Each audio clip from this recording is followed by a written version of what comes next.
Namaste to all of you. It's my Prem Asima here. I'm Tantra therapist and practitioner. I'm from Kerala. आज का विषय है महिलाओं के ऑर्गेज़म के बारे में। ये ओशो का लेक्चर है जो मैं आप लोगों को सुना रही हूँ।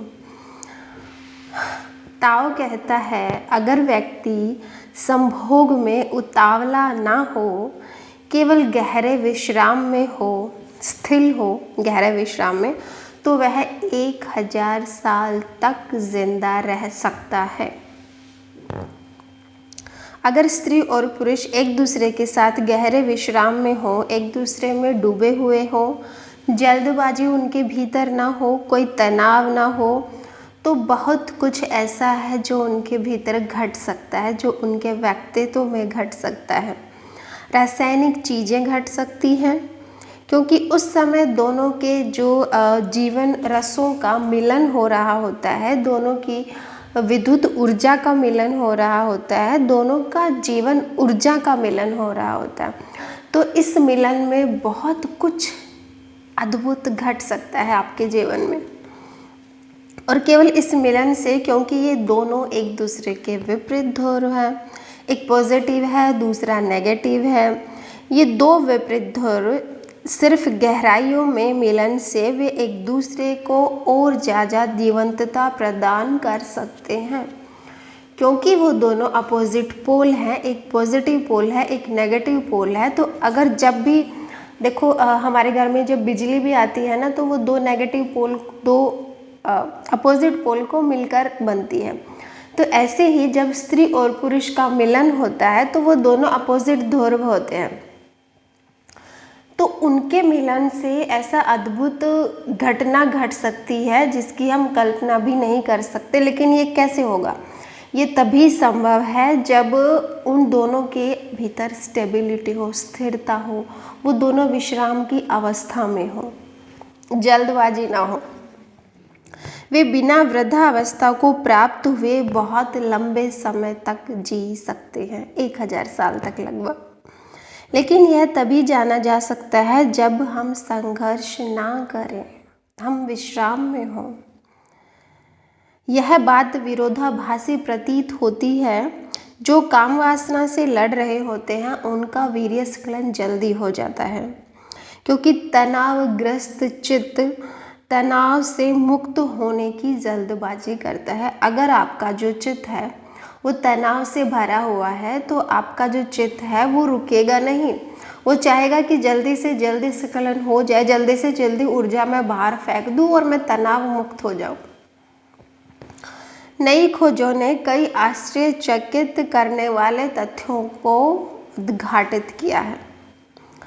मास्टर्स और जॉनसन ने पहली बार इस पर वैज्ञानिक ढंग से काम किया है कि गहरे मैथुन में क्या क्या घटित हो सकता है। उन्होंने यह पता लगाया है कि 75% पुरुषों का समय से पहले ही वीर्य स्खलन हो जाता है। 75% पुरुषों का समय से पहले ही उनका वीर्य स्खलन हो जाता है और काम कृत्य उनका समाप्त हो जाता है। जब आपकी एनर्जी बाहर आ जाएगी, आप उसको बाहर फेंक दोगे, तो फिर उनका जो काम था वो बंद हो गया। और 90% स्त्रियां काम के आनंद शिखर ऑर्गेज़म तक पहुंचती ही नहीं। आंकड़ा देखा आपने? 90% लेडीज़ ऑर्गेज़म तक, उच्च शिखर तक पहुंचती ही नहीं। इसका पाप किसको लगेगा? वे कभी शिखर तक, गहन तृप्तिदायक शिखर तक नहीं पहुंचती। 90% स्त्रियां, उनको कभी सुख नहीं मिलता, ऑर्गेज़म का चरम सुख जिसको हम बोल सकते हैं, संभोग सुख।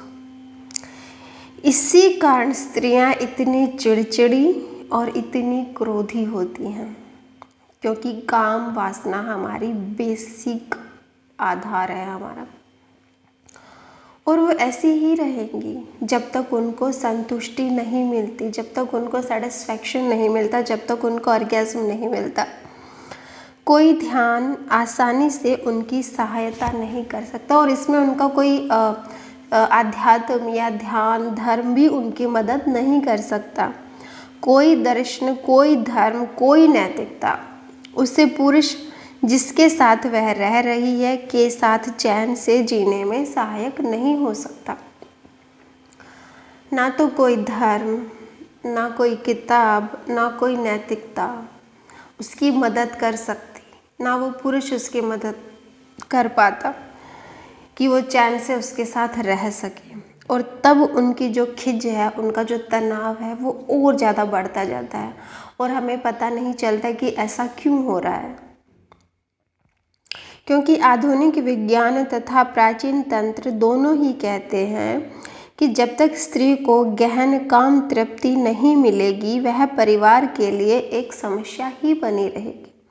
यही काम सूत्र कहता है, यही तंत्र सूत्र कहता है कि अगर स्त्री को गहन तृप्ति ना मिले तो घर में शांति नहीं हो सकती, क्योंकि वो घर की धुरी है, वो घर का केंद्र है। वह हमेशा झगड़ने के लिए तैयार ही रहेगी, उसका चिड़चिड़ापन, उसका क्रोध बरकरार रहेगा, क्योंकि उसकी जो बेसिक डिज़ायर है वो पूरी नहीं हो रही। और अगर घर का केंद्र ही डगमगाया रहे, घर का केंद्र ही क्रोधित रहे, स्टेबल ना हो, तो घर की क्या स्थिति होगी ये आप भली बात ही जान सकते हो। इसलिए अगर तुम्हारी पत्नी हमेशा झगड़े के भाव में रहती है तो सारी बातों पर फिर से विचार करो। तो ओशो कहते हैं कि अगर आपकी वाइफ, आपकी पार्टनर, आपका कपल हमेशा गुस्से में रहता है तो आपको दोबारा से सोचने की ज़रूरत है। केवल पत्नी ही नहीं, तुम भी इसका कारण हो सकते हो, क्योंकि स्त्रियां काम संवेग ऑर्गेज्म तक नहीं पहुंचती, वे काम विरोधी हो जाती हैं।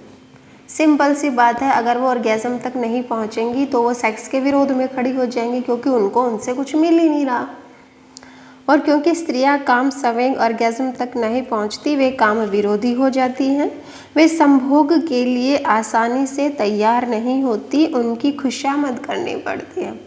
तब वो संभोग के लिए या किसी भी ऐसे काम के लिए क्यों तैयार होंगी जिसमें उनको खुशी नहीं मिल रही, सेटिस्फैक्शन नहीं मिल रही, तो वे काम के विरोध में हो जाती हैं। तो फिर पुरुषों को बहुत ज़्यादा खुशामद करनी पड़ती है। वे काम भोग के लिए तैयार नहीं होती। वे इसके लिए तैयार भी क्यों हों, उन्हें कभी इससे कोई सुख भी तो प्राप्त नहीं हुआ है। उल्टे उन्हें तो ऐसा लगता है कि पुरुष उनका उपयोग कर रहा है, उन्हें इस्तेमाल किया जा रहा है। वो सिर्फ और सिर्फ भोग की वस्तु बन रही है। वो एक साधन की तरह पुरुष उनका लगातार आजीवन भोग करता रहता है, जबकि स्त्रियों को इससे कुछ हासिल नहीं होता। उन्हें ऐसा लगता है कि वस्तु की भांति उनका उपयोग करके उनको फेंक दिया जाता है। पुरुष संतुष्ट है क्योंकि उसने वीर्य को बाहर फेंक दिया है। अब पुरुष एक्टिव होता है, उसका जल्द ऑर्गेज्म हो जाता है, तो पुरुष सेटिस्फाई है क्योंकि उसने अपने वीर्य को, अपनी ऊर्जा को बाहर फेंक दिया है। और तब वो करवट लेके सो भी जाता है। और पत्नी क्या करती है? पत्नी भीतर ही भीतर घुटती रहती है, वो रोती रहती है, क्योंकि पुरुष की जो एनर्जी है वो एक्टिव है, वो अग्नि की तरह है।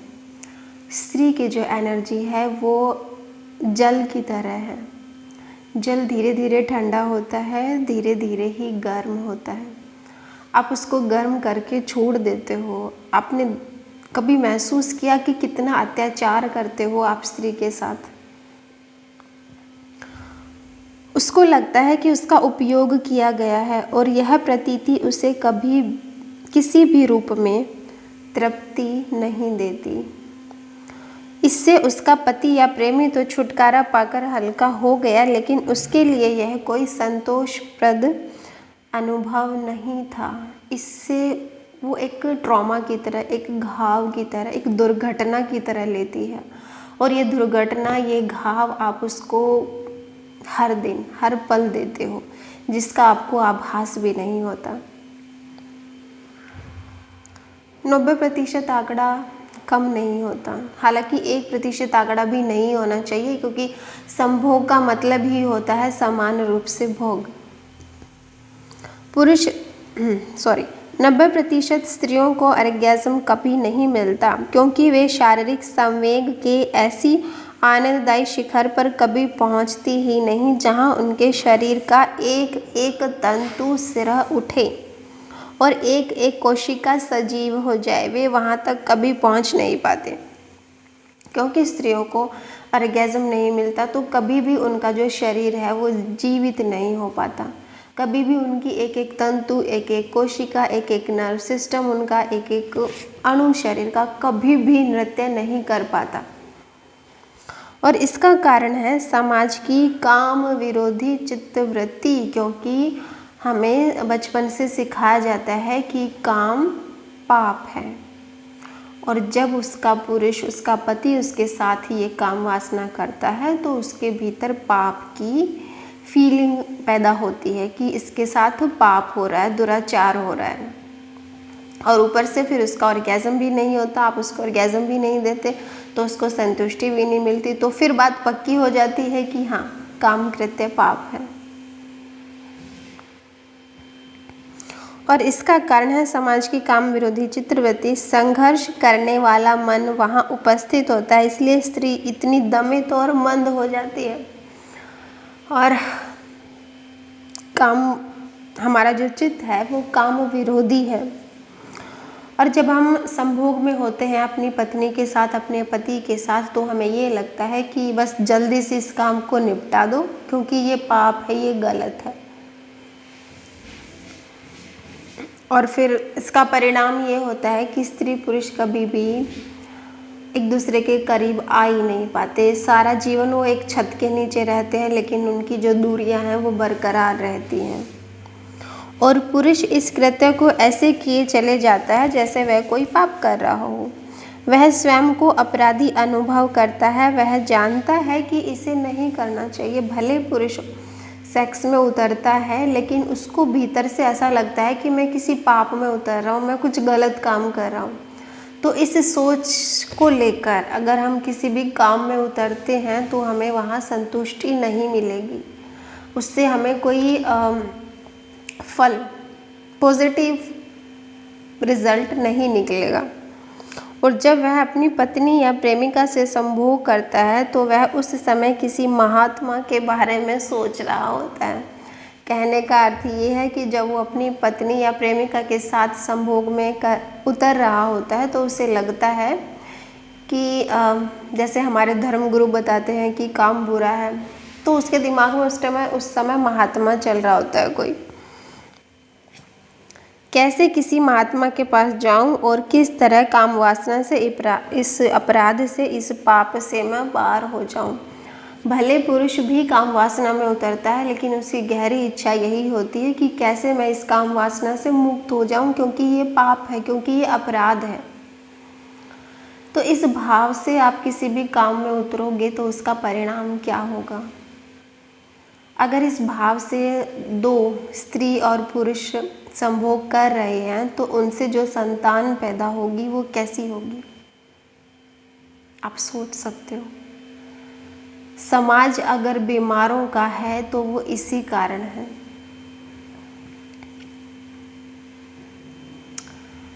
तो अगर आपके भीतर भी अपराध बोध है, अगर आपकी भी इच्छा है कि मैं ब्रह्मचार्य को उपलब्ध हो जाऊं, अगर आप भी व्रत उपवास करते हो, काम वासना को बुरा मानते हो, पाप मानता हो, तो तंत्र आपकी मदद कर सकता है। 2 सितंबर से ऋषिकेश में सिर्फ और सिर्फ एक दिन का मेरा तंत्र कैंप है। 10 बजे शुरू होगा, 5 बजे ख़त्म हो जाएगा, तब आप अपने घर वापस जा सकते हो। ये संन्यास दीक्षा का दिन रहेगा। अगर आप तंत्र साधक होना चाहते हो तो संन्यास की यात्रा शुरू कीजिए, 2 सितंबर को कैंप ज्वाइन कीजिए, उसके बाद आप अपनी तंत्र साधना की यात्रा शुरू कर सकते हो। आई होप आप लोगों को आज की पोस्ट, आज की वीडियो समझ आई होगी। अगर आप लोगों को इंटरेस्ट है तो प्लीज़ जल्द से जल्द बुकिंग करा लीजिएगा क्योंकि ऑफ़र सीमित समय तक है, सीट लिमिटेड है। Thank you so much for listening me. Video पसंद आई हो तो प्लीज़ लाइक का बटन प्रेस कर लो, प्यारा सा कमेंट छोड़ दो और चैनल को सब्सक्राइब कर लो। मिलते हैं नेक्स्ट वीडियो में।